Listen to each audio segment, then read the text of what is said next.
columnist. We've got some more college football topics this week. And, guys, let's just get right to it. This is going to be Tennessee focused. We're all those here players, covering Barkley, sports in the state of Tennessee. So I've got to ask you guys, this is a tough one. Tell me the best college football team in the state of Tennessee right now. Adam Sparks, do you cover that team? My answer would be none of the above, which is a sad state for Tennessee. I mean, this is a weird one because we can look at Chattanooga and ETSU and they're 4-1, but they're in the FCS. Some years we could say Austin Peay. You can't compare apples to oranges. So the most successful would be ETSU. The best team could never be one of those FCS programs. Last week, Tennessee State almost beat Vandy, so they could at least get in the conversation. But, MTSU, Memphis, Vandy, Tennessee are all kind of struggling right now. Maybe it's decided after Thanksgiving when UT and Vandy play, but even the winner of that looks like it's going to be a subpar state champion. No, make a pick. Make a pick. MTSU is the best right now. Okay. No, wait, they lost to Vandy. Vandy rolled them. I know it's a hard question. I was at that game. I just, I guess by that, I guess it's got to be Vandy. They actually won a head-to-head, so it's Vandy.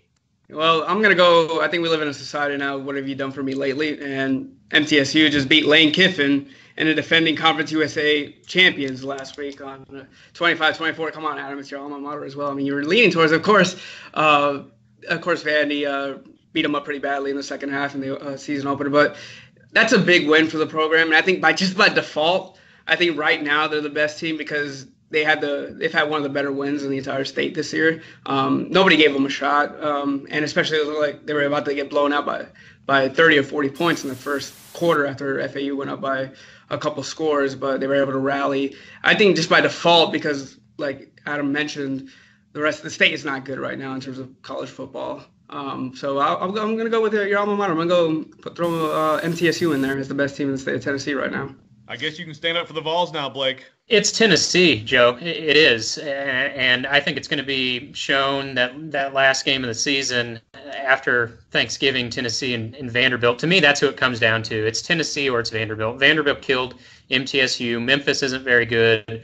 The small programs, take them out of the equation. I mean, a bad Tennessee team beat East Tennessee State by 56 points. So nice to see what East Tennessee State's doing at the FCS level, but they're not in this conversation of who's the best in Tennessee. And Tennessee is bad, so I think that's more of an indictment on the state of football in Tennessee, but I don't think that disqualifies them from this conversation of being the best in Tennessee. They are the best the state has to offer, and the bigger point is that the state doesn't have to offer much right now. But if Tennessee and Vanderbilt played this coming Saturday, I'd pick Tennessee. I think the best thing that's going to happen to Vanderbilt this season is that they came close against Notre Dame. How this changes is if some of the best recruits all stay within the state. A lot of them are right now, but two of the best players in East Tennessee are playing at Clemson right now, and that's happened elsewhere. And so until the in-state schools are raking in, 90% of the in-state recruits, this is probably not going to change. All right, well, let's go to a coach who used to coach one of the programs in the state, James Franklin, Penn State, Ohio State. Fantastic game Saturday night. Somehow, Ohio State comes back and wins that game. It looked like Ohio State was done. Afterward, James Franklin gets into it with a fan, some angry, a lot of emotion. And then afterward, his press conference, he sort of launches into this long thing about how Penn State may be a great program, but Ohio State's elite. And if you thought he was a psychopath before, just get ready for him now. They're going to be 10 minutes early for every class, and they're going to lift every weight and all this stuff. Guys, put this in perspective for me. First of all, is he an elite coach? Does he have an elite program? What did you think of his post-game comments? I think he's very elite at building a program. I don't think he is a great game coach. So he can talk about lifting every weight, bringing in recruits, etc. They're already doing that. And the fact is, the fan in the stands was right. That was a terrible play call in that situation. You got one of the best quarterbacks in college football, and the ball's not left in his hands to make a play to extend that drive and win the game.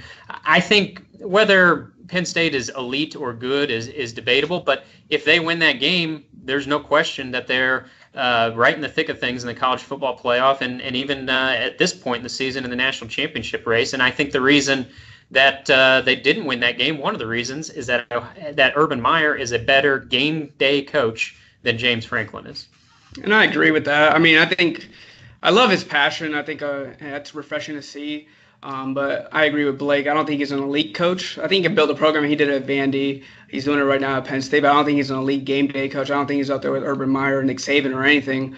But he's had, I mean, you go down the line, he's starting to get some of those elite players. Like you had Saquon Barkley. You've had Chris Godwin was making some noise in the NFL. But the fan was right. And he also took, 2 timeouts before that 4th and 5 play? And then went with the run. So it's kind of just goes to show you that he's just – not an elite game day coach, and he's not up there. And can he get there? I don't know. I think a couple years ago was his best Penn State team where they beat Ohio State, I think, on that blocked field goal, and then they went to the Rose Bowl. I think they lost to USC, I think it was. But I just don't see him up there. I think he can build a program, but I don't know if he can take it to that elite level. I think that's what we're going to have to see in the next couple of years. Anchor down and defend his honor, Adam. I did not cover James Franklin when he was at Vanderbilt, so this is not a personal slight, but I've always been irked by his style of post-game press conferences where he gets very philosophical and long pauses and kind of explains to everybody how the world works. I'm bothered by any coach that's up on that pedestal in that way. Just talk about what happened in the game and why you won or lost. We don't need the diatribe. But I'm more intrigued by the fan that was calling him out and then on camera kind of apologized for it a little bit. This happens at a lot of games that we cover. I've seen over the years. I've seen a coach try to go up into the stands after a fan. Last week somebody tweeted me that they yelled at Derek Mason quite a bit after Vandy barely beat TSU. So I'm always intrigued by these fans that get their 5 seconds to let the coach how they feel, because I think as reporters we take for granted the fact that we can kind of say what's on our mind or how we see a game, and these guys and girls get 5 seconds and they yell at the top of their lungs what they think, and I like that. I enjoy it. Who went into the stands? Say again? Who went into the stands? Will not say on camera. Oh, Yeah. Okay. Wow, I can't wait for this off the camera conversation. You gonna make a point, Lewis? No, I think Adam took care of it. Okay. All right. So Penn State, to me, I still would consider them in the playoff picture. Guys, it's October. We can start talking about this stuff now. And if there are weeks where the topics are a little light, we can always lean on this as a crutch. But I think it's a really interesting situation right now in the playoff. Notre Dame could really be a problem for teams here. Undefeated now, just blew out Stanford, going to Virginia Tech. Very manageable schedule. You've got Clemson in a weak ACC escaping Syracuse. Oklahoma, I think, is clearly the class of Big 12. We all know that stuff's going to happen here, okay? These teams aren't going to all make it through unscathed.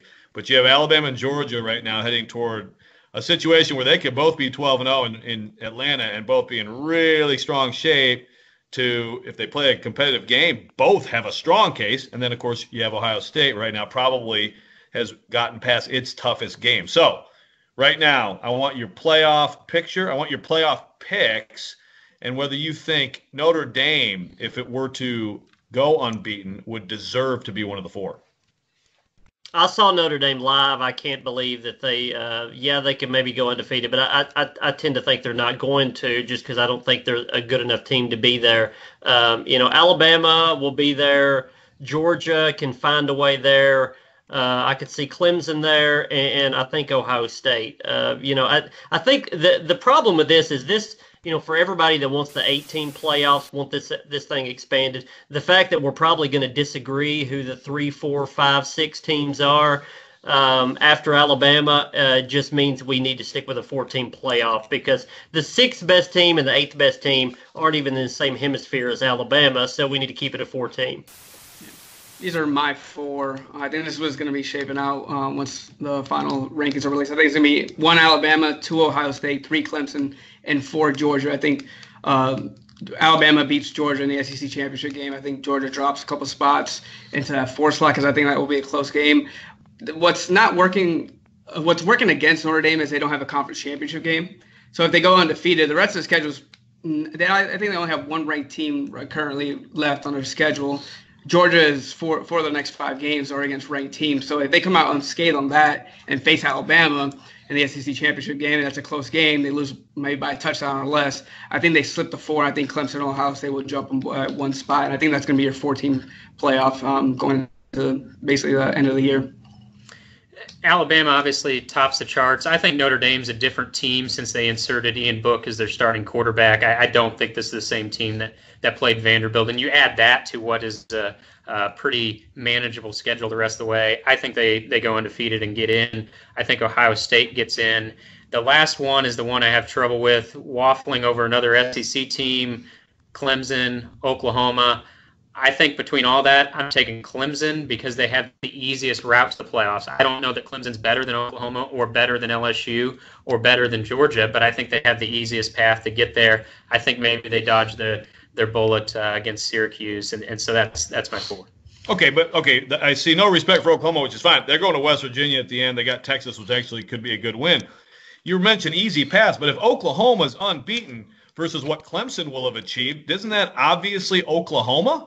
There's no question Oklahoma would be in if undefeated. I don't think they'll make it to the finish line undefeated. And like I said, I think Oklahoma's probably a better team than Clemson, but I think Clemson has a better shot of getting to that undefeated mark. Fair enough. And Adam, I'm giving this to you, Adam, because now we're going to debate this, but anyone who wants an 8-team playoff, I want to scream at. So you're on my team. You're on Team 4 team. Adam Sparks, and you didn't even have to show your dog this week. So hey, I'm back to the BCS. I'm back to the BCS. I think I'm back to Big 8 versus Miami in the Orange Bowl. No matter what. So.